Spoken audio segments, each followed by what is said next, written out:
Priġunier ieħor imut fil-faċilità korrettiva ta' Kordin f'temp ta' ftit ġimgħat. Stqarrija mill-istess faċilità korrettiva tgħid li raġel instab mitluf minn sensieħ fiċ-ċella tiegħu fejn ftit tal-minuti qabel kien qal li mhux iħossu tajjeb u talab pilloli għall-uġigħ.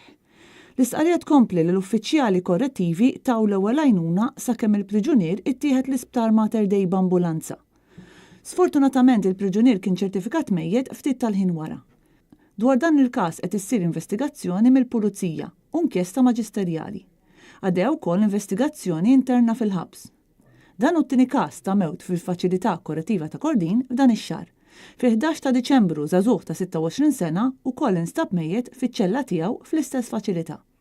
Dawn il-każi qed iqanqlu tħassib serju fost il-qraba u ħbieb dwar is-sigurtà tal-eżiż tagħhom. Fl-isfond ta' dan kollu f'dawn l-aħħar jiem xi qraba ta' priġuniera ilmentaw ma' Net News dwar numru ta' miżuri li ttieħdu mit-tmexxija tal-ħabs li fl-opinjoni tagħhom qed takkes lil priġunieri bla bżonn. Huma semmew fost oħrajn it-tibdil fil-ħinijiet li fihom qed jissakru fiċ-ċella, limitazzjonijiet fuq xi ħwejjeġ jistgħu jilbsu kif ukoll tnaqqis f'dawk li huma magħrufa bħala extended visits.